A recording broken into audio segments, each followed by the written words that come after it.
Aqui, são esses dois versos que nós temos. O primeiro verso, ele se refere, vamos lá, né? Agora são 7h04, vamos combinar aqui até as 7h15.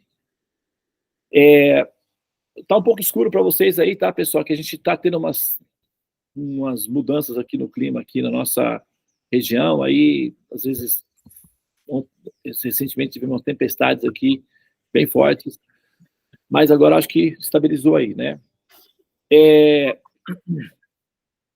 São dois versos que a gente tem, ok? Mencionados aí. Um verso diz respeito à técnica que é utilizada para o propósito de autoconhecimento, de disciplina, tá? Aí está se dando uma metáfora da tartaruga. E a tartaruga, o que é a tartaruga? Qual é o comportamento da tartaruga? O comportamento da tartaruga é que ela se recolhe para dentro do casco e ela sai. Tiago, eu acho que o seu telefone está aberto, seu microfone está aberto, querido, por favor. Então, ela sai e volta para o interior do casco. Então, o exemplo que se dá aqui, a metáfora, a intenção é demonstrar que os objetos dos sentidos, eles estão aí à disposição. Nós temos que ter controle sobre eles e não sermos controlados por eles. Tá? É como eu trabalhava numa empresa, tinha um slogan lá que dizia assim, o dinheiro, ele existe para servir ao homem, e não o homem ao dinheiro. Entretanto, ame-o de todo o seu coração. Quer dizer, não é proibido amar, só é proibido enlouquecer. Quer dizer, isso tem que ter, é o controle, né? É como também, às vezes, na política se diz que as leis são para servir aos cidadãos, e não os cidadãos para serem escravos das leis. Então, semelhantemente, o prazer da existência, o prazer dos sentidos, dos objetos dos sentidos, a função deles é viabilizar para que nós sejamos felizes, sim, para que a gente tenha felicidade, sim, para que a gente possa experimentar prazer, com certeza. Entretanto, nós temos que saber quando controlar isso, como controlar isso, sabe? Nós temos que aprender a controlar a nossa necessidade, o nosso vício, a nossa dependência química dos objetos dos sentidos. E na medida em que a gente aprende a ser autocontrolados, na medida em que nós aprendemos a controlar a nossa compulsão pelos objetos dos sentidos, isso significa saúde mental. A primeira etapa do processo de autorrealização é saúde mental, estabilidade emocional, autocontrole mental. Depois do autocontrole é que vem paz. A paz sem autocontrole mental é infrutífero. Pessoas que passam a vida toda se lamentando, reclamando que não tem paz. É claro, não tem como, é impossível. É como alguém tentando entrar na internet com a senha errada. Vai ficar lá o dia inteiro, vai acabar jogando o computador na parede e não vai conseguir. Porque não encaixou a senha, não abre o link. É bem assim. Então, paz sem controle mental é uma ilusão. E a pessoa vai passar a vida toda se lamentando que não tem paz. Não tem, e possivelmente não terá, nem nessa vida e nem na próxima. Por quê? A etapa é controlar a mente, a primeira etapa. Depois é que vem a paz. Quando a pessoa já está habituada à paz, ela está domesticada na paz, ela já sente paz, e sentir paz não significa neutralidade de sentimentos, paz não significa inércia, inoperância ou hibernismo. Paz significa que a pessoa tem energia e força para lidar com todos os problemas da vida com estabilidade e consistência, sem se destruir emocionalmente, se abalar emocionalmente, no sentido de que ela não se lamenta quando ela está numa fase ruim e nem se acha já resolvida quando está numa fase boa. Vocês querem aprender bem essas técnicas? Assistam jogos de futebol, porque os jogadores de futebol, eles são muito treinados nesses tipos de questões aí, tá? Tem muitos jogos de futebol em que os jogadores, eles estão lá perdendo de 2-0 e falta 5 minutos apenas para acabar o jogo. Teoricamente, já está perdido. Mas os jogadores de futebol, eles parecem que meio que desconhecem esse fato derrota. E eles vão até o final. E muitos jogos de futebol, acontece que No final dos 5 minutos, o time vai lá e faz 3 gols e vence a partida. Tem jogos incríveis disso daí.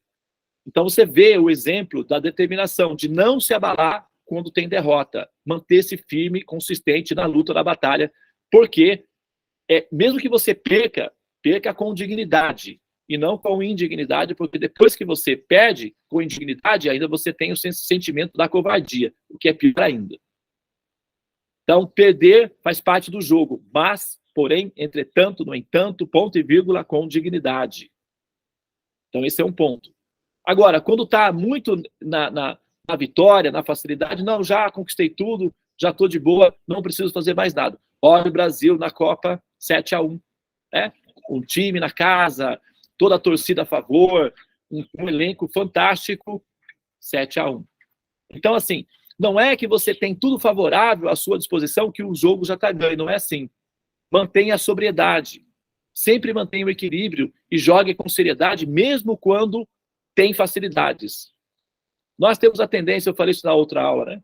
No outro momento, a gente tem a tendência de que quando nós estamos bem, nós nos afastamos da nossa vida espiritual, do sadhana, de qualquer prática religiosa, para quê? Espiritual para quê? Para viver a vida. Quando nós estamos sofrendo em aflição, aí nós voltamos humildes, nós voltamos, receptivos, e por isso que a vida sempre nos bate, para que a gente sempre esteja receptivo. Por isso, devido ao nosso comodismo e a nossa tendência a essa bipolaridade. E essa bipolaridade é o nosso problema. Então a gente precisa manter uma estabilidade. E estabilidade significa controle mental. Saber como a tartaruga, olhar a tartaruga, o que ela faz? Ela se recolhe quando é necessário e se expande quando também é necessário. Então aprender a técnica da tartaruga é a técnica que os sábios utilizam para lidar com a vida. Talvez seja por isso que as tartarugas vivem 400 anos, eu não sei, pode ser que seja assim. Elas conseguem viver bastante tempo, as tartarugas. Parece que são os que mais vivem, né? As tartarugas. Depende porque tem controle emocional, alguma coisa assim. Mas elas vivem muito. E a metáfora é essa que está sendo dado aqui. Agora, no outro verso, para finalizar a minha fala aqui, que eu ainda tenho 2 minutinhos, gostaria só de pontuar uma coisa. Então, acho que esse ponto aí já, né, a gente vai ficar tocando nele durante a nossa vida toda, porque sempre tem novas pessoas entrando no nosso convívio, na comunidade, no nosso sadhana, e sempre as pessoas que entram novas, elas chegam assim um pouco instáveis, então elas têm que aprender que tem que ter estabilidade mental para ter paz. Depois que ela está habituada na paz, ela começa a experimentar, então, felicidade. Só depois que ela está habituada com a felicidade é que vem os primeiros vestígios de Ananda, ou a bem-aventurança do reino de Deus. Então é uma didáticazinha aí, tá? Um passo a passo que tem que ser vivenciado pelo candidato aos céus, né? Ao reino de Deus, a experiência mística da sensação de estar no reino de Deus, tá? Isso pode ser experimentado em vida, não precisa morrer para isso, não. O passo a passo se dá didaticamente enquanto você está ainda presente nesse corpo atual. E falando em corpo, o próximo verso diz o seguinte, olha, a alma encarnada. Eu quero trazer de volta ao ponto, eu sei que aqui no grupo, eu vou ler tudo aqui, tá? A alma encarnada pode restringir-se do prazer dos sentidos, embora o gosto pelos objetos dos sentidos permaneça. Porém, interrompendo tais ocupações ao experimentar um gosto superior, ela se fixa em consciência. Tá? Quando o ser experimenta a paz e a felicidade advinda de um exercício consciente do sadhana ou da sua intenção de busca do ascendente, do princípio, né, místico ascendente, então ela sente essa satisfação e assim ela se fixa na sua determinação de alcançar o Supremo. A primeira etapa é essa daí, como o verso está falando. Agora, como eu disse, né, eu sei que muitas pessoas não estão habituadas com essa terminologia, né, e utilizam ainda esses recursos, mas eu quero informar vocês que esse mantra, né, quando ele é traduzido para encarnado, ou encarnada, aqueles que forem um pouco mais longe na pesquisa, no autoconhecimento, em termos do entendimento da mente de Deus, vai acabar se deparando com a realidade de que o conceito encarnado é um conceito que ele é útil até certo ponto, mas depois que certos conhecimentos são elaborados ou compreendidos, a ideia de encarnação se torna obsoleto. Porque, primeiramente, é preciso demonstrar a possibilidade de que haja carne. Somente depois é que entra a possibilidade de que a pessoa esteja encarnada. Então, primeiro ela tem que demonstrar que a carne é um princípio real, para só então dizer que está encarnada. Os Vedas não falam de encarnação. Esse termo encarnação não existe dentro da semântica védica. Isso é uma coisa que foi... os seres humanos, claro, tem que ter alguma coisa para começar, pelo menos. Tem que ter. Então, a ideia de encarnação é um bom começo, mas ele não reflete a realidade. E nos Vedas, como os Vedas, o conhecimento védico está destinado para seres humanos do futuro, o conceito de encarnação não entra. O termo é derrino, que significa corporificação. Não há encarnação. A ideia de encarnação é uma ideia bastante analógica e até certo ponto obsoleta. Tá? O conceito que nós utilizamos é corporificação. Não há encarnação. A alma está corporificada, condicionada ao corpo, não necessariamente encarnada. Porque para demonstrar que a alma está encarnada, dá um pouco de trabalho e não tem matemática suficiente para isso ainda, viu? Aliás, nós já temos matemática suficiente para demonstrar que a encarnação não é possível. Mas a corporificação é possível sim. Tá bem? Eu não vou entrar nos detalhes agora, porque senão eu teria que explicar tecnicamente a função disso daí. E nós vamos fazer gradualmente, nos nossos cursos, e o TTS, que é o Tratado do Teorema dos Sonhos, está em andamento e em algum momento vai ficar disponível aí, para algumas pessoas que tiverem condições de assimilá-lo. Mas eu acho que tá bom, vou parar por aqui. Muito obrigado pela atenção. Namastê, Hare Krishna, Krishna Krishna, Hare Hare, Hare Rama, Rama Rama, Hare Hare. Ó a energia suprema, amor divina, protege-me, eleva-me, envolve-me. Hare Krishna.